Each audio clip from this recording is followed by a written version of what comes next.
Hello বন্ধুরা, তোমরা সবাই কেমন আছো? আশা করছি খুব খুব খুব ভালো আছো, আর আমিও খুব ভালো আছি। তোমাদের সকলকে জানাই গুড আফটারনুন। চলে এসেছি আরও একটি নতুন ভিডিও নিয়ে। তোমরা যারা আমার ভিডিও নতুন দেখছো তারা প্লিজ চ্যানেলটি সাবস্ক্রাইব করে দিও, আর যারা যারা অলরেডি সাবস্ক্রাইব করে দিয়েছো তাদেরকে জানাই অসংখ্য অসংখ্য ধন্যবাদ আমাদের পাশে থাকার জন্য, এতটা সাপোর্ট করার জন্য আর ভালোবাসার জন্য। দেখো বন্ধুরা, আর আমার ভিডিওগুলো যদি ভালো লাগে তাহলে লাইক কমেন্ট শেয়ার করতে কিন্তু একদমই ভুলবে না। দেখো, তার আজকে আমার লাঞ্চ থালিতে রয়েছে একদম সাদামাটা হালকা খাবার। দেখো, সবার প্রথমেই রয়েছে লাঞ্চের থালিতে আমাদের তো ভাত থাকবেই, তাই রয়েছে গরম গরম সাদা ভাত। আর তার সাথে রয়েছে, দেখো দেখো ভিডিওটা একটু ঝাপসা লাগছে, তার কারণ হলো এই এতটাই রোদ পড়েছে খাবারের এখানটায় যে রোদ্রে একটু ঝাপসা হয়ে যাচ্ছে।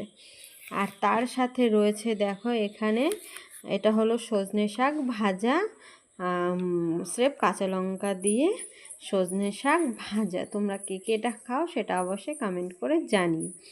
আর তার সাথে রয়েছে, ভিডিওটা প্রথমেই যেটা দিয়ে শুরু করেছি সেটা হলো এই মাছের ঝোল। দেখো, এই ছোট ছোট ট্যাংরা মাছগুলো খেতে কিন্তু অসাধারণ লাগে, আর এই মাছগুলোই কিন্তু খুবই স্বাদ ছিল। তোমরা এরকম ছোটো, আমি কিন্তু বড় ট্যাংরা খাই না, এরকম ছোটো ছোটোই ট্যাংরা খাই। তোমাদের এরকম ছোটো ছোটো ট্যাংরা কার ভালো লাগে সেটা কিন্তু অবশ্যই কমেন্ট করে জানি। আর তোমরা এইরকম ছোটো ছোটো ট্যাংরা কীভাবে খাও সেটাও অবশ্যই কমেন্ট করে জানাতে ভুলো না। আমার কিন্তু এই লাউ দিয়ে খেতে কিন্তু খুবই ভালো লাগে।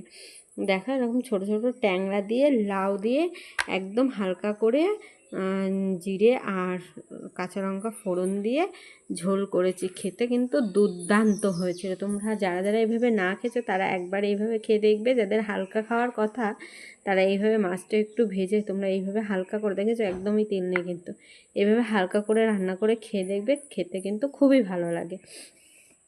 আর তার সাথে রয়েছে দেখো এখানে রয়েছে কাঁকড়া, এটাও কিন্তু লাউ দিয়ে করা হয়েছে। এটা দেখে কিন্তু মনে হচ্ছে অনেক মশলা দিয়ে, কিন্তু এখানে কোনো মশলাই আমি ইউজ করিনি। জাস্ট একটু ধনের গুঁড়ো, একটু জিরের গুঁড়ো আর সামান্য একটুখানি আদা বাটা দিয়ে, আর পাঁচ ফোড়ন আর এখানে জিরে ফোড়ন আর কাঁচা লঙ্কা ফোড়ন দিয়ে শুদ্ধ সিম্পলভাবে এই কাঁকড়া দিয়ে আর লাউ দিয়ে রান্না করেছি। তোমরা কে কে এরকম খাও?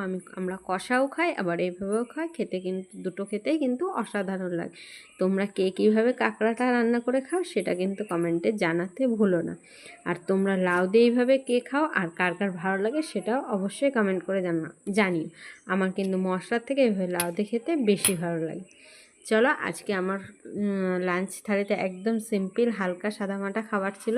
আর তোমাদের কার কার ভালো লাগলো আমার লাঞ্চ থালিটা, আর তোমরা কে কী লাঞ্চ করছো সেটা অবশ্যই কমেন্ট করে জানাতে ভুলো না। চলো, ভিডিওটা এখানেই এন্ড করছি। তোমরা সবাই সুস্থ থেকো, ভালো থেকো, লাভ ইউ অল, টাটা।